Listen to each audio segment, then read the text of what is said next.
Isma va nous raconter un peu ce qui s'est passé ces dernières semaines. Là, vous avez le bassin. C'est dans ce bassin-là que, qu'on appelle, les animaux boivent. Ok, là, vous êtes chez Isma, à la ferme Ilé. Les animaux leur donnent de la chair, mais en même temps, on force l'organisme. Et en forçant l'organisme là, c'est une porte ouverte aux maladies. Vous savez, en termes de poulet, en termes de volaille ici, vous savez, les gens, ils ont souvent des poulaillers, d'accord? Et c'est peut-être un truc de quelques mètres carrés. Mais nous ici là, on a 1,5 hectare de volaillers, de poulaillers on peut dire. Parce que nous, nos poules ici sont à l'air libre. Et on peut en avoir des centaines de centaines. C'est parce qu'on en a vendu dedans. On en a vendu dedans. Pour les poulets là, au Bénin, on peut vendre des poulets en décembre. D'accord? Ça c'est pour la fête de fin d'année. On peut vendre des poulets en janvier. Et c'est même en janvier là que c'est plus cher. Parce que les gens ont déjà vendu leurs poulets en décembre là, pour la fête de fin d'année. Et en janvier là, il y a la fête du vaudou. Et c'est surtout le territoire béninois. Hein. C'est depuis le nord jusqu'au sud. Là, tout le monde fait fête de vaudou. Ça là, on ne se leurre pas. Il y a toujours des gens qui vont faire des sacrifices. Et là, les poulets deviennent chers. Et attention, nous ici, on ne vend pas on ne lève pas des poulets en désordre. Hein. On élève les poulets compte tenu de leur couleur. Parce qu'on sait le pays dans lequel nous sommes. On sait c'est quoi la clientèle qu'on cible.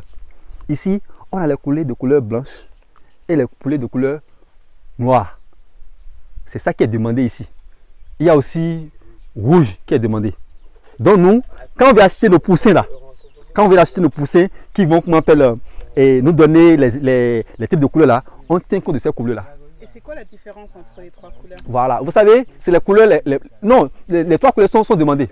C'est juste la couleur, mais oui. En tant que tel, il n'y a pas de différence? Il n'y a pas de différence parce que il y a les autres couleurs là, pas dans les autres couleurs qui sont un peu mélangées, tout ça là, ça se demande, les multicolores là, ça ne se demande pas. Okay. C'est pas demandé. Pourquoi? Parce que quand les gens de Vaudou veulent faire le truc là, ils demandent soit noir, blanc ou rouge. Et puisque la demande, elle est là, ça devient rare. Et quand ça devient rare, tout produit qui est rare. Du coup, c'est comme ça que nous fonctionnons ici en réalité. Vous voyez? Et par rapport à ça aussi, je pense que nous, qu'est-ce qu'on fait? Chaque jour de marché, on achète les poussins. On achète les poussins, mais on n'achète pas des poussins, des trucs élevage pour vendre. Non. On achète des poussins locaux, quoi. Des poulets locaux. Parce que c'est des trucs qui résistent. Ça te permet d'économiser en réalité. Parce que vous voyez, non seulement en temps, mais aussi en termes d'argent. Parce que les poulets, tu vois, où on met en cage là, c'est de l'entretien. Et quand tu veux perdre ces poulets là, tu peux perdre tout à la fois. Le même jour, tu peux faire une perte de 20 millions en même temps. Mais par contre ici, c'est des races qui sont déjà habituées au climat aussi. Et c'est une race résistante, quoi. Vous voyez? Donc maintenant, c'est à nous maintenant de multiplier, d'avoir des milliers de têtes ici. Et tout le temps, la vente elle est là.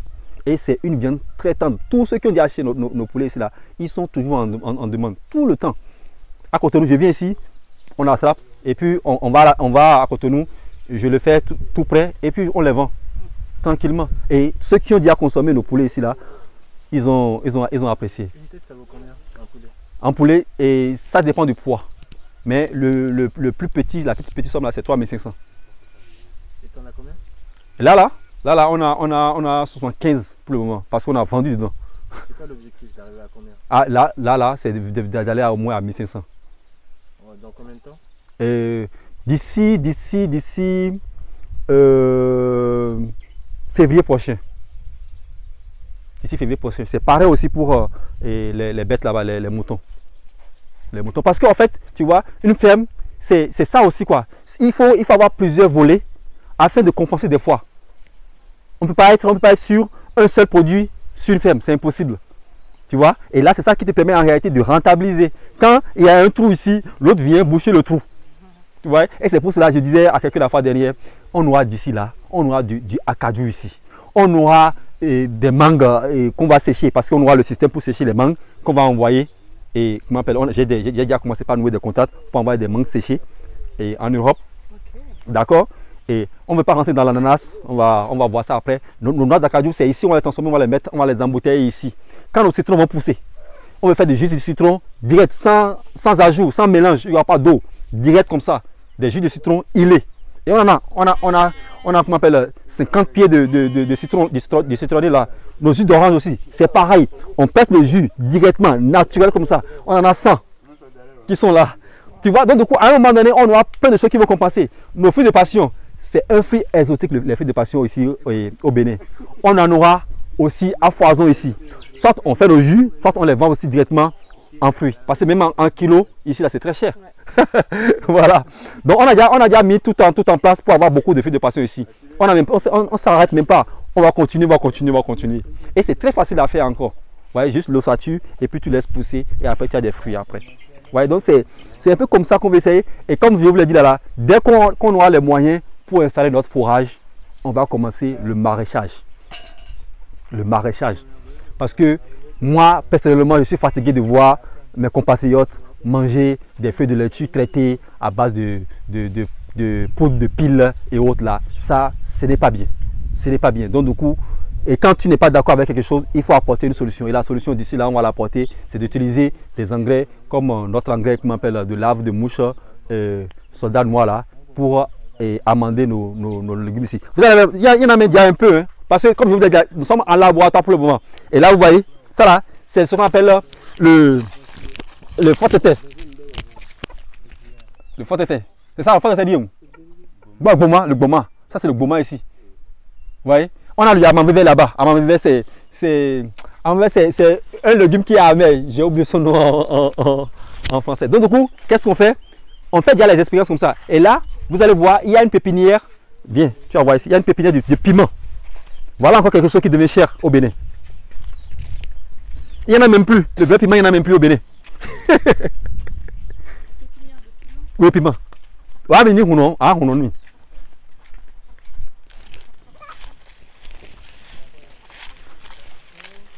Voilà.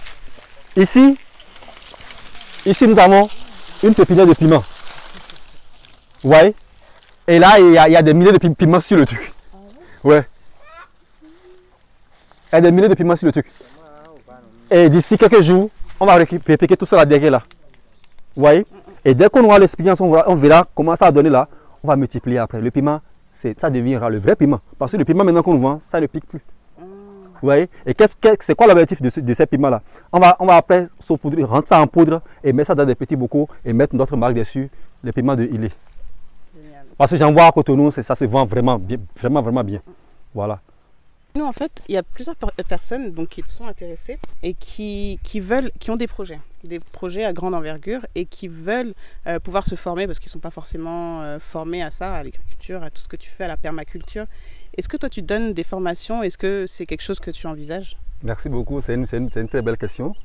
Déjà, vous voyez, comme je vous l'ai dit, moi, l'espace que j'ai là, c'est juste un laboratoire pour le moment. Et moi-même, comme eux, je veux aussi avoir des centaines d'hectares.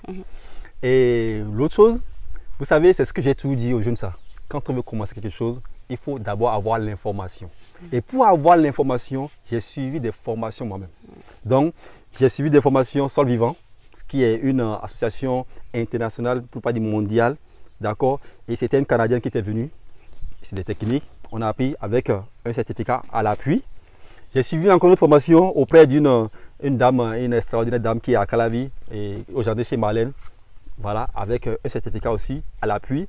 J'ai suivi aussi une formation en France, en Creuse, chez monsieur merveilleux, monsieur qui a c'est pas un projet qu'il est en train de mener là-bas, vraiment c'est extraordinaire. C'est un monsieur qui va au supermarché une seule fois le mois. Okay. Ah oui, il a tout chez lui. C'est pas toute la volaille, il a tous les légumes qu'il faut, quoi. Il a tout chez lui sur un grand état et sur plus de 5 hectares, j'allais dire. Et là-bas aussi, j'ai suivi une formation avec un certificat à l'appui. Okay. Et l'information, on a créé carrément, on a un cercle de partage.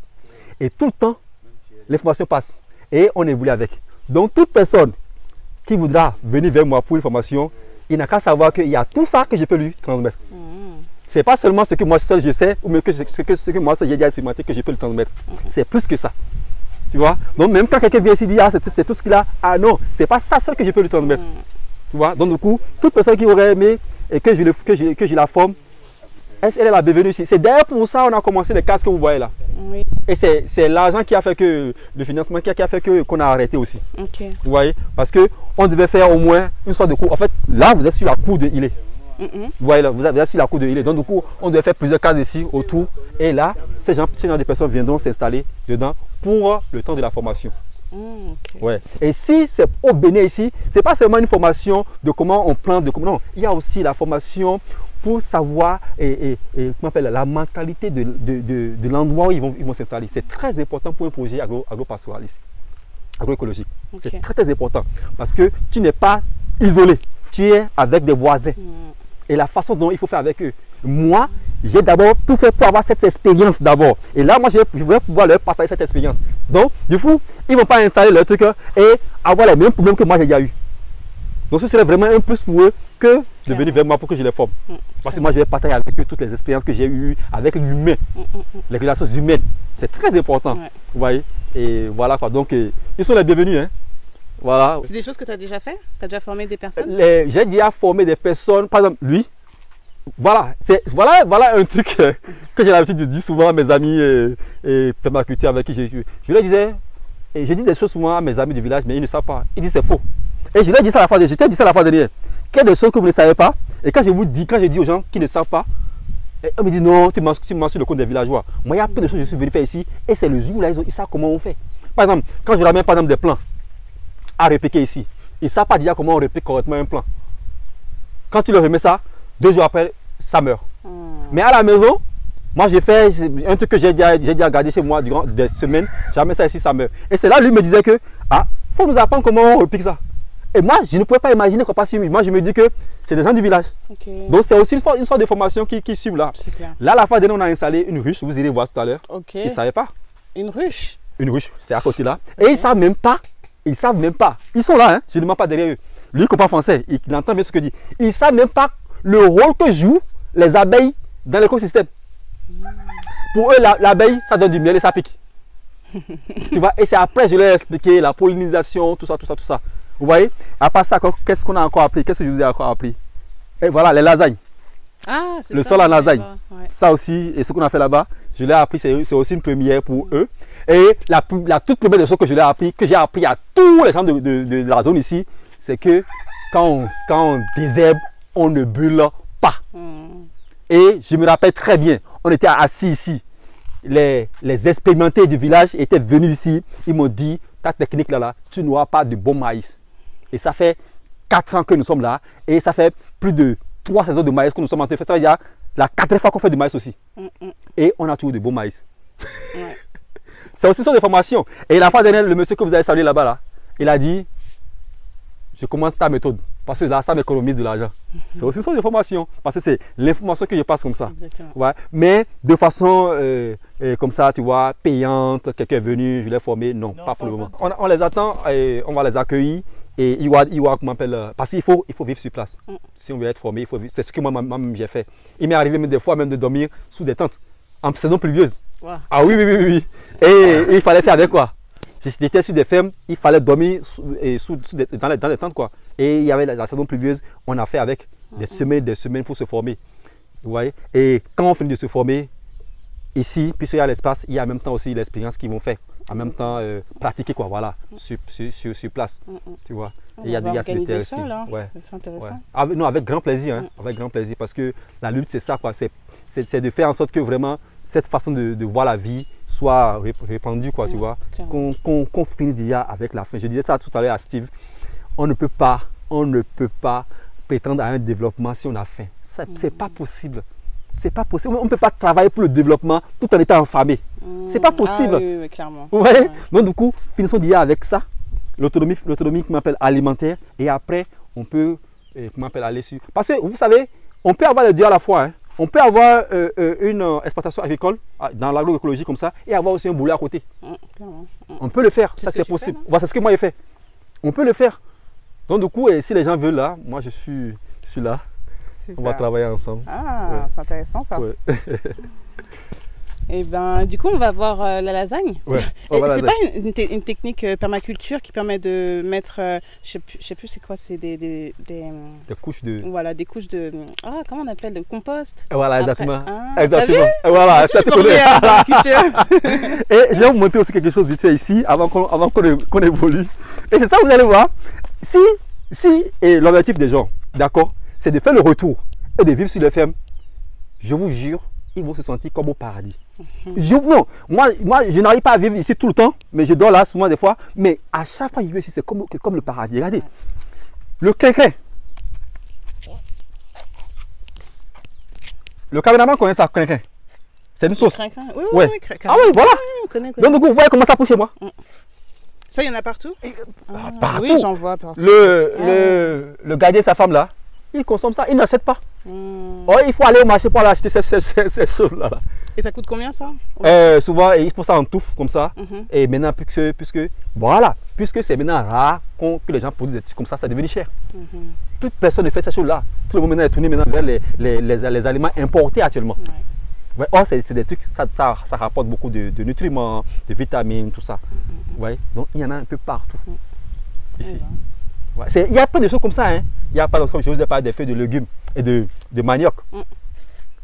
Ici, quand les femmes sont enceintes, ou bien quand elles finissent d'accoucher là, quand elles mangent cette feuille-là, la dernière fois, lui, son frère, il est malade. Donc, pour récupérer là, il est maintenant à ce régime-là de feuilles de manioc pour vite avoir du fer et autres là, pour avoir le tonus et reprendre l'école. Et ça marche tout le temps. Lui-même, il a fait ça. Il a subi 2 traitements. Moringa, sauce moringa, tisane moringa et feuilles de manioc. Et il s'est retrouvé. Donc, combien de temps? C'est intéressant. T'en as mis moi à dire non me dit t'en as mis moi à mon wale. Oh dia dire mo regarde pour le bojo. 6 jours. 6 jours. Il s'est retrouvé en 6 jours et il a repris le champ. Wow. Ça aussi, il faut avoir la force pour travailler la terre. Et quand ça? tu es malade, c'est pas la peine quoi. Tu vois, parce qu'on l'a déjà amené à l'hôpital, il a pris des antibiotiques, des injections, tout ça. Mais ça n'allait pas. Ça n'allait pas. J'ai dit mon frère, on a tout ici, commençons. Et je lui ai montré. Et puis il a commencé et tranquille. Donc du crin-crin. Et là, on va voir avant d'aller là-bas, sinon on va casser un peu cucumba. Ah oui, c'est vrai. Voilà. Donc, comme je vous l'ai dit là, nous on fait tout de l'accompagnement. Et ici, là vous avez des curcumas. Ok. Vous avez des curcumas. Et vous en avez comme ça, partout ici. Il y a des curcumas Ça là. met combien de temps à pousser le curcuma? Le curcuma, ça dépend de combien de temps tu laisses pour que ça ait assez de trucs là. Voilà. Ok. Ouais. D'accord. Donc, du coup, nous on se dit, on va peut-être laisser 2 à 3 mois avant de faire la récolte. Ok. Ouais. Et là, il y en aura un gros paquet. Ah oui, il y en aura assez. Et on en a jusque là-bas aussi. C'est partout parti là-bas. Ouais. Tout ce qu'on fait là, on va pas faire de mélange. On va pas faire d'autres ajouts, tu vois, pour compliquer les choses. Non. Tu vas faire brut. Brut, merci. Donc on pense aussi les mettre en bouteille et les vendre d'ici là. Et là, je ne sais pas si je vous ai montré aussi un truc qu'on veut développer. Et un truc dont j'ai parlé avec Steve. Je te présente le prochain projet de Ilé. Ça par contre, on va se faire de l'argent avec ça. C'est pas de la Hein? pistache? Non, Non. c'est pas ça. C'est du citron caviar. Citron caviar. Ouais. Ok. Donc ça existe, c'est quoi? Faut nous dire. Le citron caviar, c'est un citron et quand c'est mûr, en fait, il y a des billes dedans, un peu comme du caviar. Et c'est utilisé dans des restaurants vraiment huppés quoi. D'accord. Voilà. J'ai jamais entendu parler de ça. Voilà. Et donc du coup, dès que j'en ai entendu parler là, je me suis dit, je vais voir si c'est tropicalisé, si ça peut pousser chez nous ici. Donc c'est les graines que j'ai achetées. Ok. Tu vois? les as achetées où? Et je les ai achetées en ligne. Ah, en ligne? Ah Ok. oui, je les ai achetées en ligne, mais des graines bio, Ok. de semences bio. Donc du coup, et que j'ai fait à la maison, j'ai fait d'abord la pépinière à la maison et ça a pris et je suis venu Ah ouais. répliquer. Wow. Ouais. Donc du coup, on attend que ça s'acclimate d'abord et que ça prenne et on va commencer par avoir nos citrons. Mais attention, c'est pas ça seul. Hein. Dès qu'on aura cette expérience-là, on doit multiplier. On doit en avoir au moins 150 ici. Ah oui, oui, oui. Ça c'est bien ça. C'est un peu ça. Citron caviar. Citron caviar, Ah, oui. j'irai voir ce que Ouais, c'est. c'est pas le seul qui est ici, il y en a aussi là. On a une dizaine aussi dans le truc là-bas. Voilà. Non, citron caviar. C'est notre chouchou, hein. On le garde au frais là, oui. Mais ladies, you're so confident. Black Queen Pink, yeah, I'm so confident. Je regarde le miroir, je suis confiante. Et on vous présente notre première ruche. expérimentale. Et déjà, j'ai déjà eu des ruches ici, naturelles, qui sont des abeilles qui se sont installées naturellement. Mais il s'est fait que, comme je vous l'ai dit là, les gens du village ne savaient pas ce que c'est que l'importance des abeilles. Donc, ils ont brûlé les premiers essais d'abeilles.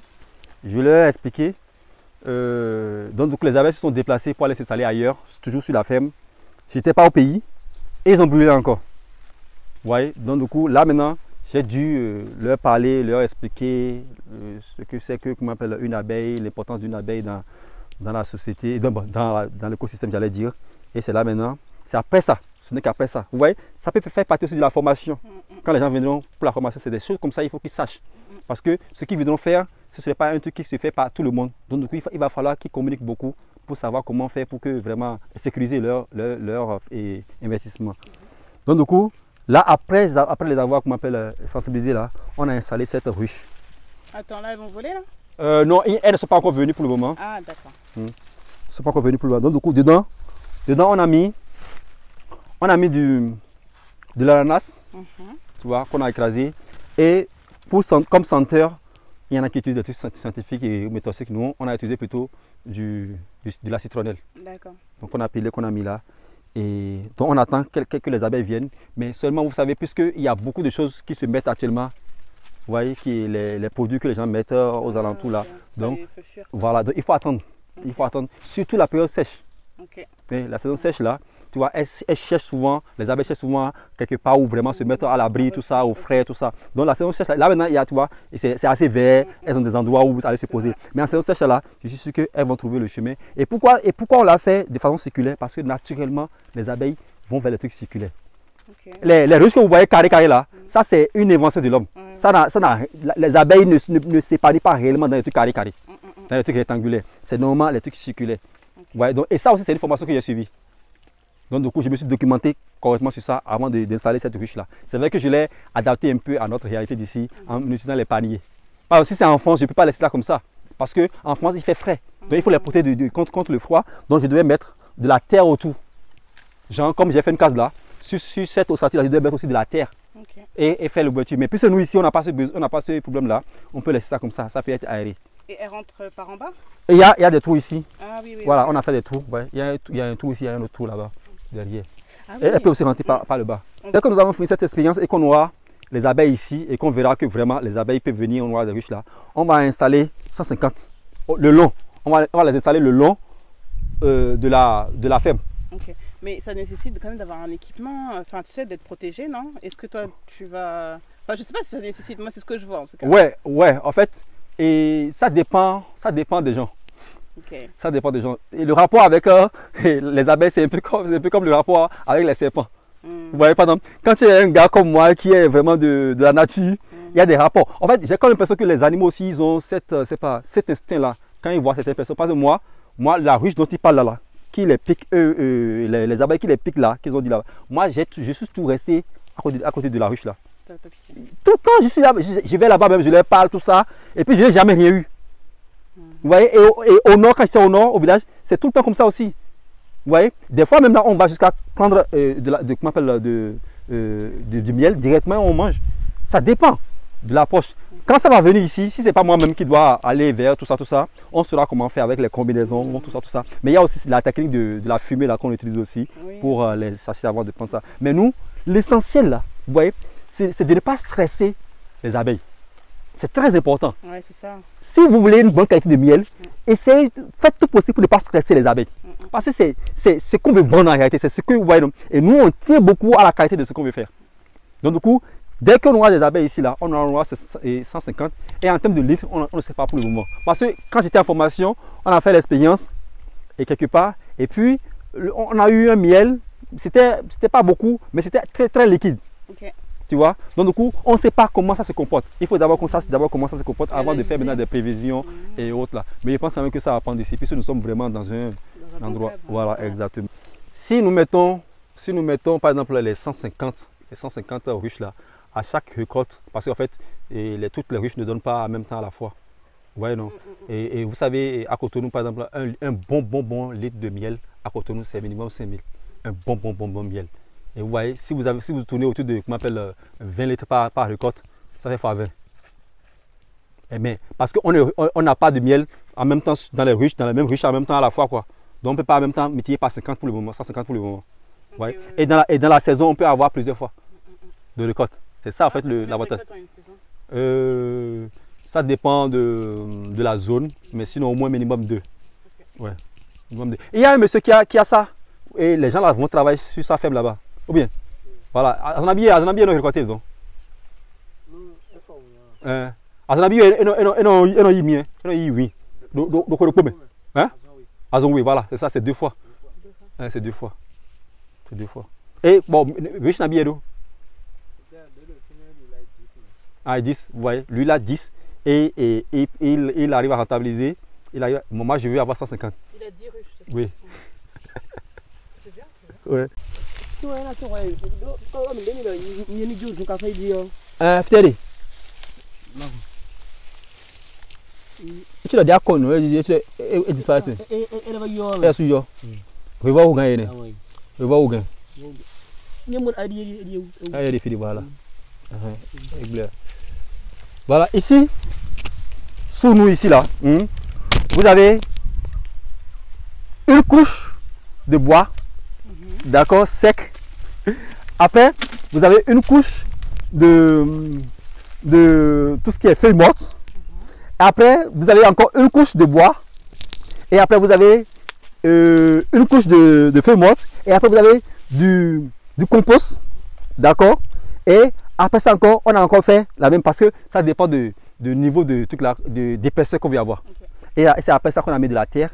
Et sur la terre là maintenant, sur cette terre là, on a encore paillé cette terre là pour protéger tout le sol là. Donc du coup ici là, vous avez, et même là, quand on installait le truc là, ils étaient dépassés, ils disent il n'y a pas ce qu'on va planter ici, ça ne va pas pousser.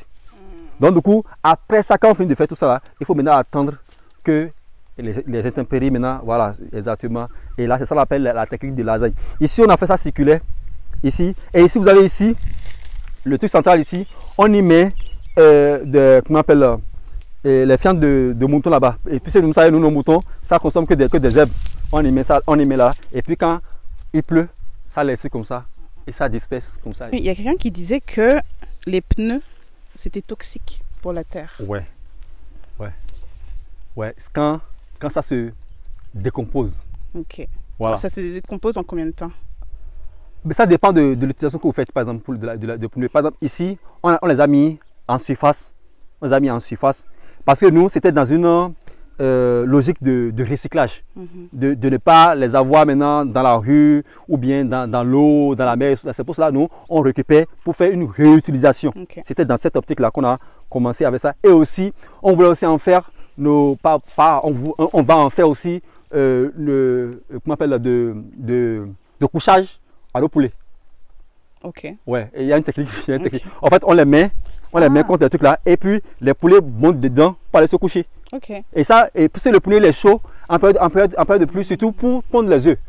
Ça crée cette chaleur là, et puis c'est très bon pour les œufs. Okay. Oh, voilà. wow. Donc du coup ici, vous allez voir, nos pneus là, on les a mis, là on les a déposés d'abord sous les intempéries là, il y a très longtemps. Et c'est toujours comme ça. Donc on essaie de voir pour que ça ne se dissout pas. Voilà, ici. Sinon, la personne qui l'a dit, c'est vrai. Okay. C'est vrai que le pneu, c'est pas bien. Mais on ne peut pas parler de transfert de trucs toxiques maintenant sur la terre ici. Okay. Parce que c'est pas comme si ça se décomposait. Oui, il faut une décomposition. Voilà, avant qu'on ne passe vraiment à ça. Ça, c'est une vérité. Sinon, dans la permaculture, on réutilise beaucoup de plastique afin d'enlever le plastique de la nature. Vous voyez, nos trucs là, par exemple, nos trucs de pépinière, c'est dans les plastiques qu'on les fait, on les récupère, tout ça. Okay. Voilà. Donc c'est un peu ça. Intéressant. Et ici, vous avez vu, la même technique qu'on a faite ici là, de lasagne là, c'est ça qu'on a fait dans tous les pneus. Oui. Et ça, vous avez, c'est de l'aubergine. Ok. Ah ouais. Et là, vous avez vu, ça a déjà fleuri. Ouais. Et vous voyez, il y a encore d'autres cabosses ici. Vous voyez, donc du coup, on en a quelques-uns ici. Et là, on sait qu'on peut avoir de l'aubergine ici.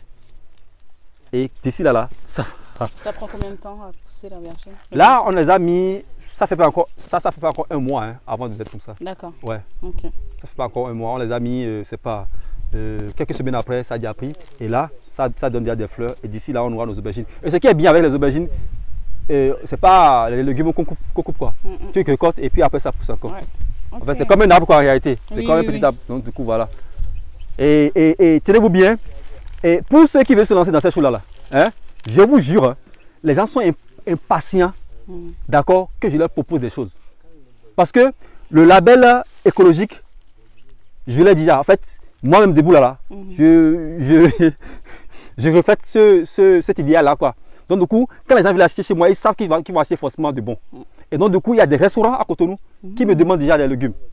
Il y a un Belge qui a créé un restaurant et qui me dit, Ismaël, je t'attends. Jusqu'à Ouida, on me demande des choses. Il y a quelqu'un qui a une sorte de, comment on appelle, guest house, qui me demande mes légumes parce que, tu vois, il faut qu'elle cuisine de bonnes choses, quoi.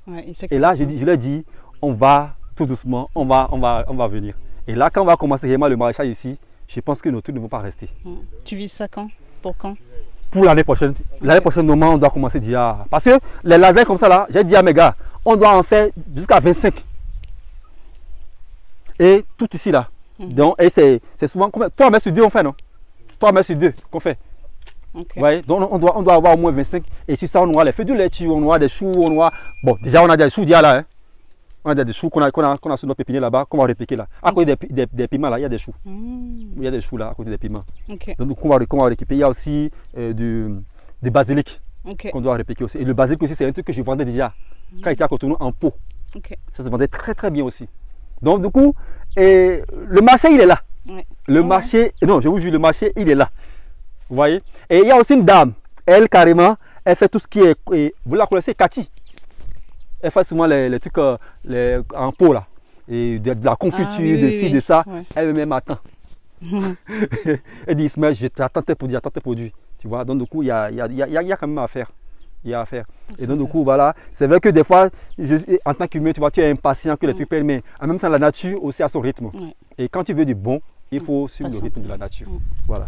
C'est bouffé par nos amis, comment on appelle, les vers. Mais il y a des techniques, hein. En fait, là maintenant, là, nous allons commencer par leur appliquer de l'huile de Nîmes. Ah oui. Oui, avec du savon coton, savon noir. Le savon noir, c'est affiché. Voilà, ça fait partie des formations. On ne va pas en parler. Sinon, et on va parler aussi de nos bananiers, s'il vous plaît. Comme je vous ai dit, ici sur la ferme, c'est de l'accompagnement. On met plusieurs cultures ensemble. C'est ça la base même de la permaculture. Parce que la permaculture part du principe qu'au départ, tout était ensemble. C'est nous les humains qui sommes venus les séparer, donc on met tout ensemble. Donc vous allez voir sur le terrain, on a des bananes plantains, on a des petites bananes vertes là. On a aussi les bananes qui sont jaunes, les toutes petites là. Voilà. Et depuis quelques temps, parce que vous voyez, quand vous coupez un régime de bananes, vous coupez tout le pied. S'il ne sert plus à rien, c'est le végéton qui prend le relais après. Mais depuis quelques temps, je vois qu'avec ça, on peut fabriquer des mèches. Des quoi? Des mèches. Des mèches pour la coiffure des femmes. Ah oui? Oui. Et je m'apprête à aller suivre la formation là. D'accord? Pour savoir comment on fait. Et avec ça encore, on vous fait des nattes extraordinaires. Quand on dit nattes là, extraordinaires. De très jolies nattes. Et ça pour les nattes, c'est en Côte d'Ivoire, j'ai vu ça. J'ai vu un gars qui a développé ça en Côte d'Ivoire. Mais pour les mèches là, c'est au Bénin ici. C'est au Bénin ici. Vous voyez, il y a à faire. Hein? Il y a de l'argent à se faire. Hein? Donc du coup, nous, on a comment on appelle des bananiers partout. Partout. Et nos bananes là, comme je le dis, il y a aussi le projet de transformation qui va s'installer d'ici là. On va aussi faire nos chips de bananes ici. Tout ça, oui. Voilà. On va faire nos chips de bananes. Ouais. Et surtout, j'ai une amie indienne et les transformations de bananes que les Indiens ont là, pour innover quoi. D'accord, on va aussi faire avec elle pour pouvoir proposer ça aux gens afin d'innover un peu, de diversifier un peu dans le domaine quoi. Voilà. Donc d'ici là, il y aura plus de mèches en plastique. Ladies are so confident. Black queen pink, yeah, I'm so confident. Je regarde le miroir, je suis confiante. The style away in the car. Ce que vous voyez là, ce sont des feuilles d'arachide. Donc c'est exprès qu'on ne les a pas brûlées. On les a laissées là. Et ça fixe la route. C'est extraordinaire pour le sol. Extraordinaire. Ouais. Donc c'est pour ça qu'on les a laissées là. On ira là-bas pour voir le reste. Parce qu'on a déjà récolté l'arachide ici. Oui, on a récolté l'arachide ici. Nous sommes dans la zone de l'arachide. Et bon, si c'est au sol là, ça se confond un peu avec les autres herbes quoi. Et de là-bas à ici, on a déjà récolté, mais d'ici à là-bas, là, il y en a.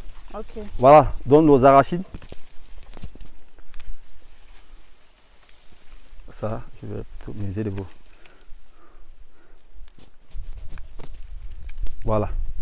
Voilà, vous avez vu comment les grains sont gros. Donc c'est sans traitement. Hein. On a rien dépensé en termes d'intrants. On n'a pas traité, on n'a rien mis. On n'a rien mis de toxique. Ouais. Je peux consommer ça directement. Tranquillement. La bassine, on l'a vendue à combien? Vous avez mis sa bassine, 9 000. Voilà, on a vendu la bassine à 9 000. Ok. Voilà. Donc imaginez. Si tu penses comme moi que l'Afrique est une terre d'opportunités et de renouveau, alors tu es au bon endroit. Je m'appelle Stéphanie by Shaili et ma mission est de transformer ton rêve de retour en Afrique en un succès concret. Ici, nous explorons les richesses de notre continent, nous partageons des histoires de réussite et nous te fournissons les outils et les conseils nécessaires pour faire de ton retour en Afrique une réussite. Rejoins notre communauté de pionniers, d'entrepreneurs et de rêveurs qui croient en la puissance de l'Afrique pour réinventer leur avenir. Ensemble, nous allons surmonter les défis, célébrer les victoires et créer un impact durable. Abonne-toi, partage et surtout crois en toi et en ton potentiel. L'Afrique n'attend pas. So confident, black queen pink, yeah, I'm so confident. Je regarde le miroir, je suis confiante. Oui, the view stay away and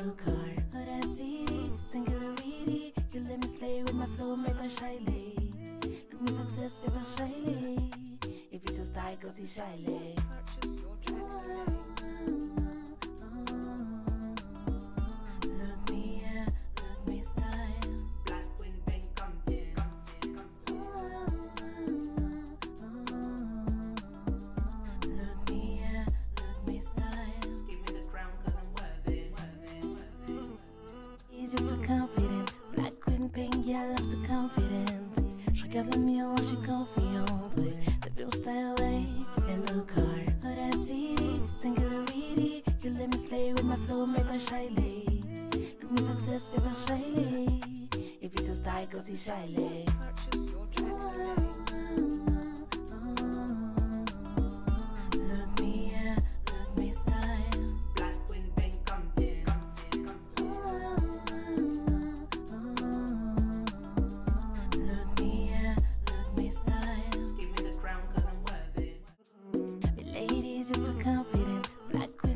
I'm so confident. Je regarde le miroir, je suis confiante. Oui, the view stay away and look hard. Audacity, singularity, you let me slay with my flow made by Shaili.